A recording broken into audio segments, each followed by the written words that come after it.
বন্ধুরা আজ বানিয়ে দেখাবো পাকা তাল দিয়ে একটি দুর্দান্ত স্বাদের ভাপা পিঠের রেসিপি, যেটাকে বাড়িতে থাকা উপকরণ দিয়েই তৈরি হয়ে যাবে। তো সবার প্রথমে একটি মিক্সিং বোলের মধ্যে নিয়ে নিচ্ছি ছোট এক প্যাকেট সুজি। আর আপনারা যদি কাপ মেপে নিতে চান সেক্ষেত্রে কিন্তু 1 কাপ হবে। দিয়ে দিলাম এর মধ্যে স্বাদ মতো নুন আর পরিমাণ মতো চিনি। এখানে হাফ কাপ চিনি নিয়েছি, আপনারা আপনাদের টেস্ট অনুযায়ী চিনিটা নেবেন। সমস্ত উপকরণগুলো ভালোভাবে মিশিয়ে নেওয়ার পর দিয়ে দিলাম এখানে হাফ কাপ পরিমাণ তালের পাল্প। তার সাথে দিয়ে দিচ্ছি সেই বাটিরই মাপ করে 1 বাটি পরিমাণ জল। প্রথমে এইভাবে মিশিয়ে নিতে হবে, তারপরে অল্প অল্প জল দিয়ে আমাদের ব্যাটার তৈরি করে নিতে হবে। তো প্রথমে কিছুটা জল দিয়ে ভালোভাবে মিশিয়ে নিলাম, পরে আরও 1 বাটি জল দিলাম। এখানে মোট 2 বাটি পরিমাণ জল লেগেছে।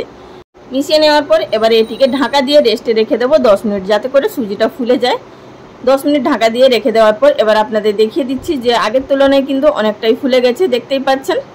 এখন এর মধ্যে এড করে দেবো ছোট 1 প্যাকেট ইনো। আপনারা ইনোর পরিবর্তে বেকিং পাউডার আর বেকিং সোডাও ব্যবহার করতে পারেন।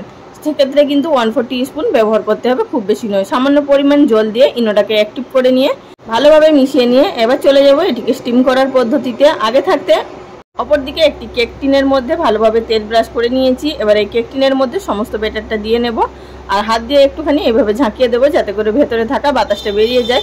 উপর থেকে দিয়ে দিলাম কিছুটা পরিমাণ নারকেল কুড়া আর কাজু আর কিশমিশ। আপনারা চাইলে দিতে পারেন, না চাইলে নাও দিতে পারেন। আর আপনারা এখানে কেক টিনের পরিবর্তে যে কোনো অ্যালুমিনিয়ামের বাটি বা স্টিলের বাটি ব্যবহার করতে পারেন। তো অপরদিকে গ্যাস ওভেনের উপরে একটি কড়াইয়ের মধ্যে পরিমাণ মতো জল গরম করতে রেখে দিয়েছিলাম। উপরে একটি স্ট্যান্ডের মধ্যে কেক টিনের বাটিটা বসিয়ে দিয়ে ঢাকা চাপা দিয়ে দিলাম, আর উপরে যে ছিদ্রটা ছিল সেটিও বন্ধ করে দিয়ে এটিকে লো ফ্লেমে ভাপিয়ে নিলাম 20 থেকে 25 মিনিট মতো। তার মধ্যেই দেখুন এটা খুব সুন্দরভাবে স্টিম হয়ে গেছে, ভেতরে কাঁচা নেই। এইভাবে একটু ছুরি দিয়ে দেখবেন, আর ঠান্ডা হয়ে যাবার পর কিন্তু সাইডগুলো অটোমেটিক ছাড়বে, ছুরি দিয়ে ছাড়িয়ে নেওয়ার প্রয়োজন নেই।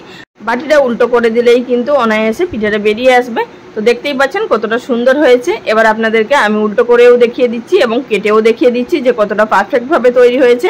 বন্ধুরা এই সময় তো তাল প্রচুর মাত্রায় পাওয়া যাচ্ছে, আপনারা বাড়িতে অবশ্যই বানিয়ে একবার খেয়ে দেখুন। আশা করছি আপনাদের ভীষণ ভালো লাগবে। আর এটি কিন্তু চালের গুঁড়ি তৈরি করার ঝামেলা ছাড়াই তৈরি হয়ে যাচ্ছে। ভিডিওটি যদি ভালো লেগে থাকে একটি লাইক দেবেন।